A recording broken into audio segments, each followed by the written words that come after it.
একসময় আল হারিথ নামক একটি ছোট্ট গ্রামে আহমদ বিন রাশিদ নামে একটি অভাবগ্রস্ত ব্যক্তি বাস করত। তার পার্থিব ধনসম্পত্তির মধ্যে ছিল শুধুমাত্র একটি মাটির ঘর, 2টি জরাজীর্ণ বস্ত্র আর জালাল নামের একটি নির্ভরযোগ্য কুকুর। আহমদ ছিল কৃষকায়, শ্যাম বর্ণের। তার চোখের মধ্যে ছিল দুঃখ এবং আশার একটি মিশেল, এবং তার মুখে ছিল হালকা দাড়ি, যা পরিপক্কতায় সাদা হয়ে উঠতে শুরু করেছিল। প্রত্যেক দিন ভোরবেলায় সে ওয়াদি আল সামির উপত্যকায় কাঠ সংগ্রহ করতে যেত। সেগুলি বাজারে স্বল্প কিছু মুদ্রার বদলে বিক্রি করে রুটি এবং কয়েকটি খেজুর ক্রয় করত। তার পত্নী ফাতিমা ছিল একটি সুন্দরী কিন্তু কঠোর মুখমণ্ডলের ঝংড়ালু স্ত্রীলোক। দারিদ্র্য সে সহ্য করতে পারত না। সে উঠে চেঁচাত, শুয়ে পড়েও গালমন্দ করত। স্বামীর মধ্যে সে একটি অযোগ্য পুরুষ ছাড়া আর কিছু দেখতে পেত না, যে তার যৌবনকে দারিদ্র্যের কাদায় এবং অপমানের ধুলোয় নষ্ট করে দিয়েছে। একটি মেঘাচ্ছন্ন সকালে আহমদ যখন উপত্যকা থেকে ক্লান্ত হয়ে একটি বোঝা কাঠ এবং একটি শুকনো রুটি নিয়ে ফিরে এলো, তখন ফাতিমাকে বাড়ির দ্বারে দাঁড়িয়ে থাকতে দেখল। তার চোখে আগুন জ্বলছিল। সে ক্রোধে চিৎকার করে বলল, বেরিয়ে যাও আমার ঘর থেকে, অভাগা মানুষ, আমি আর তোমাকে চাই না। আহমদ ভামা স্বরে বলল, ফাতিমা, তুমি কি উন্মাদ হয়ে গেছ? আমি কোথায় যাব? আমার তো কোনো আশ্রয়স্থল নেই। ফাতিমা চেঁচিয়ে বলল, যাও, তোমার কুকুর জালালের সাথে বাস করো। সে তোমার চেয়ে বেশি নির্ভরযোগ্য এবং উপকারী। আহমদ তার আত্মসম্মানের ছিন্ন ভিন্ন টুকরোগুলো সংগ্রহ করল, একটি ছোট বস্তায় সামান্য খাদ্য ভরে নিল এবং একটি ধুলোমাখা পথ ধরে হাঁটা শুরু করল। জালাল তার পেছনে পেছনে আসছিল, তার ল্যাজ নাড়ছিল যেন তাকে সান্ত্বনা দিচ্ছে। গ্রামের শেষ সীমানায় আহমদ একটি প্রাচীন বড়ই গাছের তলায় বসল এবং বলল, হে ঈশ্বর, আমার এই কুকুর ছাড়া আর কিছুই নেই, তুমি আমার সহায়ক হও। এখান থেকেই এমন একটি কাহিনীর সূচনা হল যা ফাতিমা কখনো অনুমানও করেনি এবং আহমদ নিজেও কখনো যার স্বপ্ন দেখেনি। ঘণ্টার পর ঘণ্টা অতিবাহিত হল। আহমদ বড়ই গাছের তলায় বসে রইল। সন্ধ্যার হাওয়া তার পুরনো বস্ত্রে খেলা করছিল। জালাল তার মাথা তার হাঁটুর উপর রেখে নির্ভরযোগ্য চোখে তার দিকে তাকিয়েছিল। পৃথিবী হলুদ হয়ে উঠতে শুরু করল এবং একে একে তারকা উদিত হল। আহমদ আকাশের দিকে তাকিয়ে বলল, হে ঈশ্বর, যদি পৃথিবী আমাকে তাড়িয়ে দেয় তবে তুমি আমার প্রতি অনুগ্রহহীন হও না। তারপর সে উঠে তার কুকুরকে নিয়ে গ্রামের সীমানায় একটি পথে হাঁটা শুরু করল, যেখানে কোনো ঘরবাড়ি বা মানুষের বসতি ছিল না। অবশেষে তারা একটি পরিত্যক্ত কুটিরের কাছে পৌঁছাল, যার দেওয়ালগুলো ক্ষয়প্রাপ্ত হয়ে গিয়েছিল এবং ছাদগুলো ভেঙে পড়ছিল যেন তারা তাদের অধিবাসীর জন্য কাঁদছে। আহমদ ভিতরে প্রবেশ করে তার হাড় উষ্ণ করার জন্য কিছু গাছের শাখা ভেঙে আগুন জ্বালাল। মাটিকে শয্যা বানিয়ে এবং তার কুকুরকে সঙ্গী করে সে বলল, আমার দারিদ্র্য আমাকে কি ক্ষতি করবে জালাল, যদি তুমি আমার পাশে থাকো? তুমি হাজার মানুষের চেয়েও বেশি সত্যবাদী। রাত্রিবেলায় সে ঘুমানোর জন্য কুটিরের পাথরগুলো সরাতে গিয়ে ডান কোণার মাটির নিচে একটি শক্ত বস্তুর স্পর্শ অনুভব করল। সে মাটি খনন করতে শুরু করল এবং জালালও তার সাথে খনন করতে লাগল। একটি প্রাচীন কাঠের সিন্দুক বেরিয়ে এলো, যার ওপর একটি পুরনো খোদাই করা ছিল যা সে বুঝতে পারল না, কিন্তু তাতে একটি মরচে পড়া তালা লাগানো ছিল। সে একটি পাথর দিয়ে তালাটা ভাঙল। তার চোখ ছোট ছোট থলি দেখতে বিস্মিত হয়ে বলল, যেগুলো দিরহাম, দিনার এবং সোনার অলঙ্কারে ভরা ছিল। সেগুলো সম্ভ্রান্ত পরিবারের কন্যাদের জন্য আনা হতো। সে স্তব্ধ হয়ে গেল এবং বলল, এটা কি স্বপ্ন, নাকি আল্লাহ আমার প্রার্থনার উত্তর দিয়েছেন? সে হাঁটু গেড়ে বসল এবং মাটিকে চুম্বন করে বলল, কেউ জানে না আল্লাহ হতাশার খাদ এবং কোণে কি রিজিক লুকিয়ে রেখেছেন। সেই মুহূর্ত থেকে দিনগুলো পরিবর্তিত হতে শুরু করল। আহমদের নতুন কাহিনীর সূচনা হল। যে ব্যক্তির কিছুই ছিল না, সে এমন একটি গুপ্তধনের অধিকারী হল যা তাকে পৃথিবীর সমস্ত ধন সম্পত্তি থেকে ধনী করে তুলবে।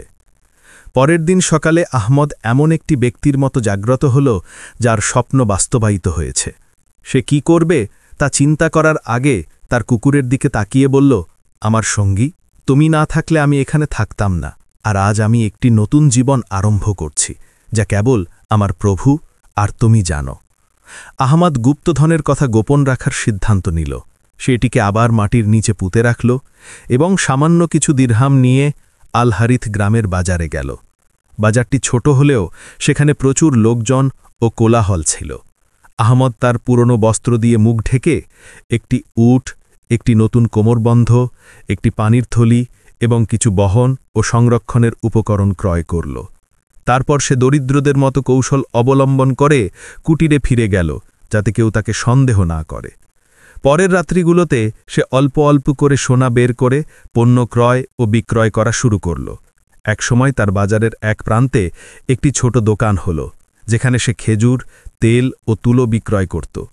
তার সততা ও ভালো ব্যবহারের কারণে লোকজন তার কাছে আসতে লাগল। আহমদ কখনও কোনো পণ্যের পরিমাপের চেয়ে বেশি কিছু বিক্রয় করত না বা তার প্রাপ্য ছাড়া কোনো অর্থ গ্রহণ করত না। তার সুনাম পুরো গ্রামে ছড়িয়ে পড়ল। এমনকি লোকজন তাকে নির্ভরযোগ্য বণিক নামে ডাকতে লাগল, যে একটি কুটির থেকে এসে আলোকিত হয়েছে।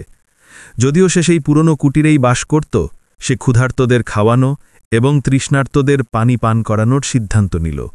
সে আল্লাহর অনুগ্রহ লোকজনের চোখ থেকে লুকিয়ে রাখত। প্রতি রাতে ফিরে এসে সে কুটিরের এক কোণে বসে জালালের মাথায় হাত বুলিয়ে বলত, আমার সঙ্গী, তারা জানে না যে গ্রামের সবচেয়ে ধনী ব্যক্তিটি একটি কুটিরে বাস করে এবং একটি কুকুরের সাথে খায়। এভাবেই নীরবতার মধ্যে আহমদের জীবন পরিবর্তিত হল এবং তার হৃদয়ে একটি প্রতিজ্ঞা ছিল যে সে কখনো ভুলবে না সে কে ছিল এবং কিভাবে তার শুরু হয়েছিল। সে কখনো সোনাকে তার হৃদয়ের ওপর আধিপত্য বিস্তার করতে দেবে না। দিন, সপ্তাহ অতিক্রম করল এবং আহমদের সম্মান বৃদ্ধি পেতে লাগল। সে সকাল থেকে রাত পর্যন্ত কৃতজ্ঞতায় পূর্ণ হৃদয়ে কাটাত এবং তার কুকুর জালাল তার প্রতিটি পদক্ষেপে তার সহচর ছিল। বাজারে লোকজন তার উপর তার অনুগ্রহের লক্ষণ দেখতে শুরু করল। কেউ তাকে প্রশংসা করত, কেউ ঈর্ষা করত। দূর থেকে ফাতিমাও তাদের দেখছিল। তার চোখে অনুশোচনা ও বিস্ময়ে জ্বলে উঠছিল। তাকে তাড়িয়ে দেওয়ার পর সে অন্য একটি ব্যক্তিকে বিবাহ করেছিল, কিন্তু ব্যক্তিটি ছিল অসৎ চরিত্রের ও কঠোর হৃদয়ের।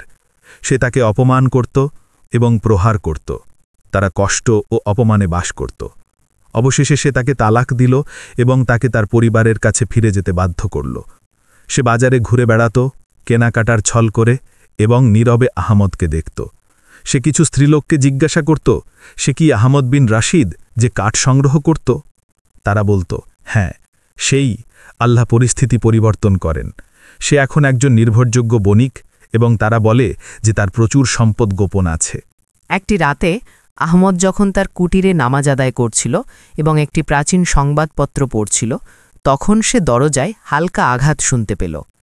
সে ধীরে ধীরে উঠে দরজা খুলল এবং দেখল তার সামনে ফাতিমা দাঁড়িয়ে আছে, যার চেহারা বছরগুলোতে পরিবর্তিত হয়েছে এবং তার চোখে অশ্রু গড়িয়ে পড়ছে। ফাতিমা ইতস্তত স্বরে বলল, আসসালামু আলাইকুম আহমদ। সে দীর্ঘ সময় তার দিকে তাকিয়ে রইল।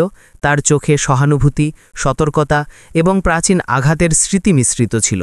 সে শান্তভাবে বলল, ওয়া আলাইকুম আসসালাম। এই রাতে তুমি কিসের জন্য এসেছ? ফাতিমা তার কান্না দমন করে বলল, আমি ক্ষমা চাইতে এসেছি। আমি জানি আমি পাপ করেছি এবং আমি অনুতপ্ত। আহমদ তাকে বসতে ইঙ্গিত করে বলল, সময়ের একটি চক্র আছে এবং হৃদয়ের ক্ষমা করার ক্ষমতা আছে, কিন্তু যখন একটি আঘাত সেরে যায় তখন একটি দাগ রয়ে যায়। জালাল নীরবে ফাতিমার দিকে তাকিয়ে রইল, যেন তার নির্ভরযোগ্য প্রবৃত্তি দিয়ে তাকে সতর্ক করছে। সকালে নীরবতা ও চিন্তাভাবনার দীর্ঘ রাতের পর আহমদ ফাতিমার শব্দে জাগ্রত হল, যে কুটিরের সামনে ঝাড়ু দিচ্ছিল এবং অবশিষ্ট সাধারণ আসবাবপত্র সাজাচ্ছিল। সে তার দিকে এগিয়ে গেল এবং শান্তস্বরে বলল, আমি তোমাকে কিছু করতে বলিনি, তুমি কেন এটা করছো? সে মাথা তুলে বলল, আমি যা করেছি তার প্রায়শ্চিত্ত করতে চাই। আমি তোমাকে হারানোর আগ পর্যন্ত তোমার মূল্য বুঝিনি। আহমদ নীরব রইল।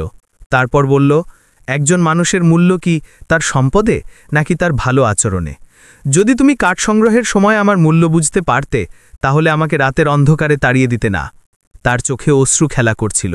সে বলল, আমি বোকা ছিলাম এবং পৃথিবীর প্রতি আমার ভালোবাসা আমাকে অন্ধ করে দিয়েছিল এবং আমার যা প্রাপ্য ছিল তা আমি পেয়েছি। আর কি কোনো সুযোগ আছে? আহমদ দীর্ঘ সময় তার দিকে তাকিয়ে রইল। তারপর কুটিরে প্রবেশ করে দরজা বন্ধ করে দিল। সে তার নামাজের মাদুরে বসে নিজের মনে বলল, এটা কি সত্যিকারের অনুশোচনা, নাকি আমার হাতে যা আছে তার প্রতি লোভ? তারপর তার মনে সেই রাত্রির কথা মনে পড়ল, সেই কঠোর শব্দগুলো, এবং যে অপমানে সে ডুবে গিয়েছিল। সেই রাতে জালাল ছাড়া আর কেউ তার প্রতি বিশ্বস্ত ছিল না। ঠিক সেই মুহূর্তে জালাল ভিতরে এসে তার কোলে মাথা রাখল। আহমদ তার মাথায় হাত বুলিয়ে বলল, আমি আমার বাড়িতে কেবল তাদেরই চাই যারা আমার দুঃসময়ে আমার প্রতি সত্য ছিল। রাতে আহমদ ফাতিমাকে ডেকে বলল, আমি একটি কথা বলবো। আমাদের মধ্যে যা ছিল তা শেষ হয়ে গেছে। আমি তোমাকে ক্ষমা করেছি, কিন্তু যা ভেঙে গেছে তা আমি ফিরিয়ে আনতে পারবো না। সে মাথা নত করে বলল, তাহলে কি আমি এখানে আশ্রয় পাব? আহমদ বলল, তুমি যদি চাও তবে কুটিরের অন্য পাশে থাকতে পারো। আমি এমন কাউকে ছেড়ে যাব না যার ছাদের প্রয়োজন, কিন্তু মনে করো না যে আমার হৃদয়ে আগের মতো হবে। ফাতিমা নীরবে কাঁদতে লাগল। তার হৃদয়ে একটি কঠিন অনুশোচনা ছিল, কেবল একজন স্বামীকে হারানোর জন্য নয়, বরং এমন একটি সুযোগ হারানোর জন্য যা হয়তোবা আর ফিরে আসবে না। দিন অতিক্রম করল এবং আহমদের কুটির দর্শনার্থীদের ভিড়ে ভরে উঠল। লোকজন তার কাছে পরামর্শ চাইতে আসত, দরিদ্ররা তার দান চাইত, এবং বণিকরা তাকে অংশীদারিত্বের প্রস্তাব দিত। বাজারে আহমদের নাম সবার মুখে মুখে ছিল। লোকজন তাকে নাজমে আল সায়েদ আল তাকি বলত, যখন সে এমনভাবে ক্রয় বিক্রয় করত যেন সে বাহ্যিক চেহারার পরোয়া করে না, বরং নিজেকে জানে এবং তার উৎস বোঝে।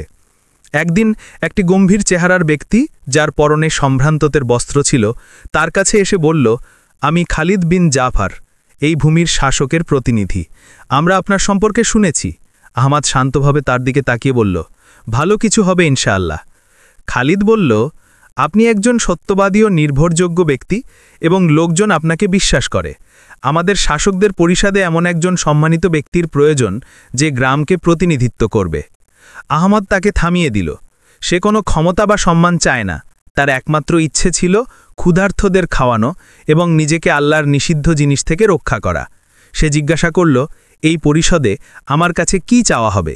খালিদ বলল, আপনার জমিতে কথা থাকবে, আপনার ক্ষমতা প্রয়োগ করা হবে, আপনার সৈন্য ও চাকর থাকবে, এবং আপনি ভূমি শাসন করবেন। আহমদ দীর্ঘ সময় নীরব রইল। তারপর বলল, আমি এমন একজন ব্যক্তি যে কাদায় ঘুমাত এবং একটি থলি থেকে পানি পান করত। আমি কিভাবে একজন শাসক হতে পারি এবং লোকের উপর আদেশ দিতে পারি? আমি যেমন আছি তেমনই থাকতে চাই। ব্যক্তিটি বিস্ময় নিয়ে তাকিয়ে রইল। আপনি কি ক্ষমতা প্রত্যাখ্যান করছেন যখন সেটি আপনাকে চাইছে? আহমদ বলল, আমি তা প্রত্যাখ্যান করি যতক্ষণ না আমি নিজেকে সুরক্ষিত মনে করি। কারণ যদি কোনোদিন আমি অসতর্ক থাকি, আমার অন্যায় আমার পরুহানো থেকেও কঠোর হবে। খালিদ চলে গেল এবং তার পিছনে এমন একজন ব্যক্তিকে রেখে গেল যার বস্ত্র জরাজীর্ণ হলেও সে সিংহাসনে বসা যে কোনো শাসকের চেয়ে চোখে অনেক বেশি মহান ছিল। আহমদ তার কুটিরে ফিরে এসে জালালকে উঠানে ঘেউ ঘেউ করতে দেখল, যেন সে তাকে সেই পথ থেকে সতর্ক করছে যা তার হৃদয়ের পথের মতো নয়। সে তার কুকুরের পাশে বসল এবং বলল, আল্লাহর কসম, আমার সঙ্গী, আমি তোমার চেয়ে বেশি প্রিয় এবং বুদ্ধিমান আর কাউকে দেখিনি। কত মানুষ মুকুট পরে, কিন্তু তাদের হৃদয়ে একটি কুকুর থাকে, এবং কত কুকুরের বিশ্বস্ততা কোনো প্রভুর সাথে তুলনীয় নয়। আহমদের সম্পদ ও খ্যাতি বৃদ্ধির সাথে সাথে লোকজনের মুখে মুখে কথা শুরু হলো এবং চোখগুলো তাকে পরীক্ষা করতে লাগল। মনগুলো প্রশ্ন করতে লাগল, কিভাবে একজন ব্যক্তি যাকে তার পত্নী তাড়িয়ে দিয়েছিল এবং একটি পরিত্যক্ত কুটিরে কুকুরের সাথে ঘুমাত, সে সবচেয়ে ধনী পুরুষদের একজন হয়ে উঠল। বাজারে ফারুক নামে একটি স্থূলকায় বাকপটু ব্যক্তি ছিল, যার তুলো ও মশলার দোকান ছিল।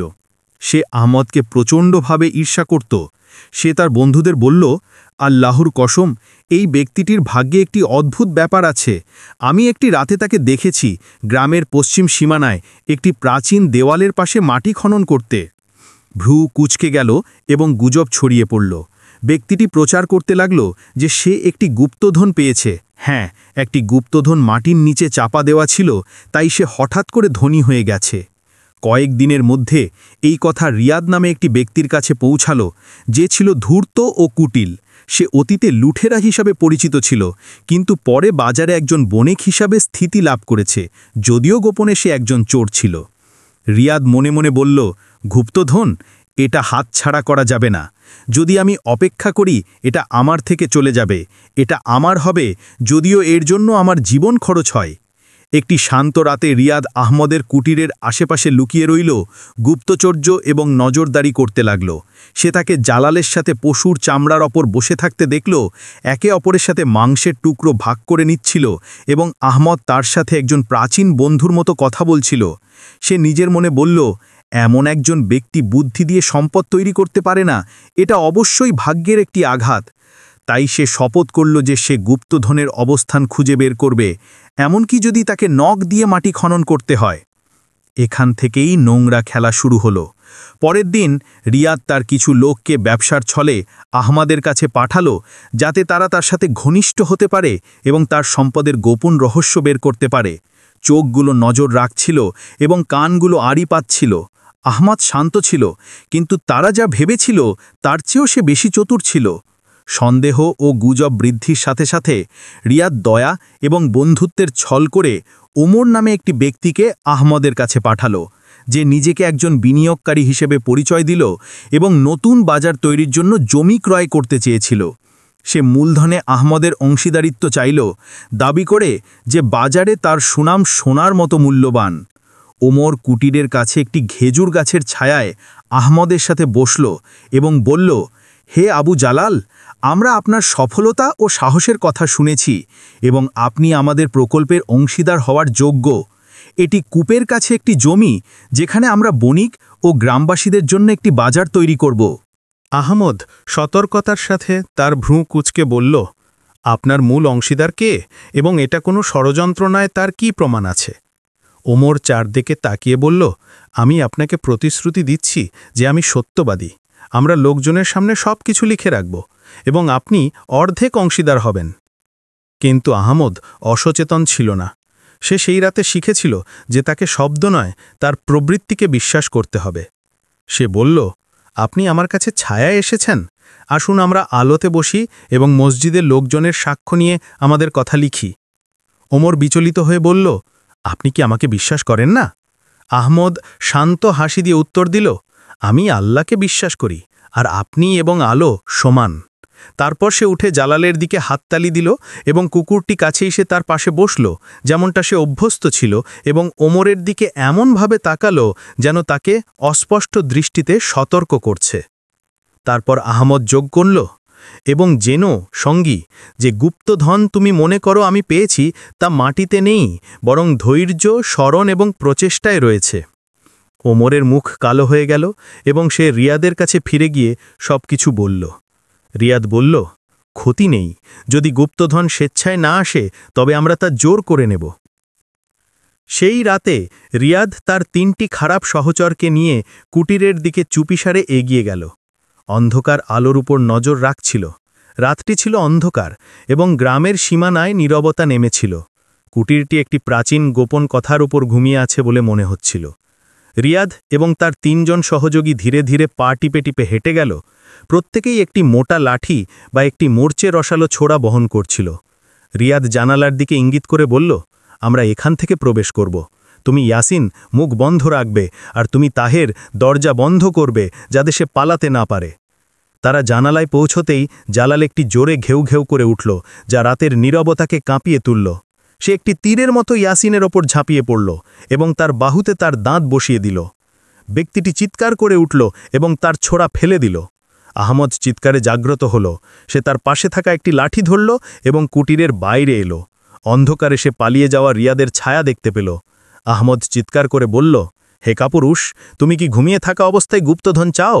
এটা এখানে শ্রমে, ধৈর্যে আর সম্মানে আছে। জালাল অন্ধকারে তাদের তাড়া করতে লাগল। তার ঘেউ ঘেউ পুরো গ্রামে প্রতিধ্বনিত হচ্ছিল। অবশেষে প্রতিবেশীরা বাইরে এসে দৃশ্যটি দেখল। সকালে গ্রামের প্রবীণেরা ও বিচারকেরা তদন্ত করতে এলেন। ইয়াসিন তার জখমের চিকিৎসার জন্য চিকিৎসকের কাছে নিয়ে যাওয়ার পর সব কিছু স্বীকার করল।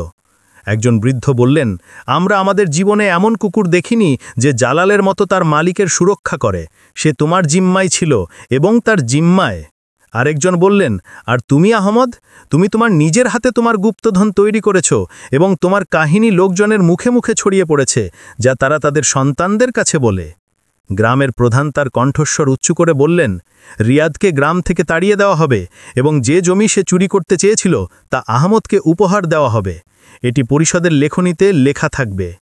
এইভাবে একদিনের মধ্যে আহমদ একটি নতুন জমি পেল, গ্রামের লোকজনের বিশ্বাস অর্জন করল এবং লোকজনের হৃদয়ে তার স্থান হল। আর জালাল কেবল একটি কুকুরের চেয়েও বেশি কিছু হয়ে উঠল। সে বিশ্বস্ততা এবং বুদ্ধিমত্তার প্রতীক হয়ে উঠল। সেই রাতের ঘটনার পর কয়েকদিন অতিক্রান্ত হল এবং আহমদের নাম গ্রামের সবার মুখে মুখে ছিল। পুরুষরা তাদের বিষয়ে তার কাছে পরামর্শ চাইতে আসত, স্ত্রীলোকরা তার ধৈর্যের উদাহরণ দিত এবং শিশুরা জালালের চারপাশে জড়ো হয়ে তার মাথায় চুম্বন করত। আহমদ তাকে উপহার দেওয়া জমিতে তুলা ও পশমের একটি ছোট বাজার স্থাপন করল। প্রতিদিন তার জীবিকা বৃদ্ধি পেতে লাগল এবং তার নাম বড় হতে লাগল। একটি উষ্ণ সকালে তার প্রাক্তন পত্নী ফাতিমা ইতস্তত পায়ে তার কাছে এলো, তার চোখে ভিতরে ভিতরে ঝরে পড়া অশ্রু লুকিয়ে। সে চাপা স্বরে বলল, আহমদ, আমি জানি আমি তোমার সাথে অন্যায় করেছি এবং একদিন আমি তোমাকে একজন দাস হিসাবে তাড়িয়ে দিয়েছিলাম। আল্লাহর কসম, আমি জানতাম না যে আমি আমার ঘর থেকে আলোকে তাড়িয়ে দিচ্ছি। আহমদ নীরব রাহিল, তার দৃষ্টি নামিয়ে তারপর উপরে তুলল। সে বলল, ফাতিমা, দারিদ্র মানুষের হৃদয়কে কতটা ভেঙে দেয় আর লোক তাদের কত দ্রুত পরিবর্তন করে, কিন্তু আমরা শিখি, ক্ষমা করি এবং এগিয়ে যাই।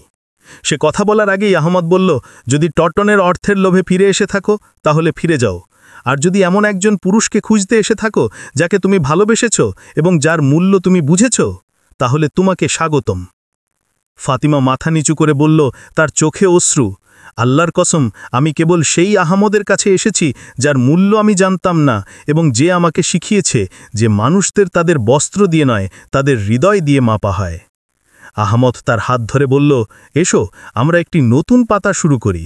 তুমি আমার পত্নী এবং এটি আমাদের কুটির, তবে এটি একটি প্রাসাদ হয়ে উঠবে যতক্ষণ এতে দুটি সত্য হৃদয় থাকে। জালাল হাসল এবং তাদের চারপাশে লাফাতে লাগল যেন সেই মিলনকে আশীর্বাদ করছে। সন্ধ্যায় আহমদ গ্রামের লোকজনকে একত্রিত করে একটি ভোজের আয়োজন করে তাতে বলল, আমার যাত্রা দীর্ঘ ছিল। আমি ছিলাম একটি দরিদ্র নির্বাসিত ব্যক্তি যে একটি কুকুরের সাথে বাস করত। আজ আমি আমার সম্পদের কারণে নয়, যারা আমাকে ভালোবাসে তাদের কারণেই সবচেয়ে ধনী ব্যক্তি।